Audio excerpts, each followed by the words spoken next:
ஒரு வாரம் தெரிஞ்சிடுச்சா? பூ எடுத்து வச்சுக்கணும், பொட்டு எடுத்து வச்சுக்கணும், புடவை எடுத்து கட்டிக்கணும், வளையல் எடுத்து மாட்டிக்கணும். காஞ்சனா திரி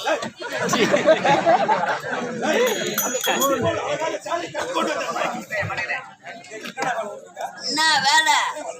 ஓ சீனிவாசா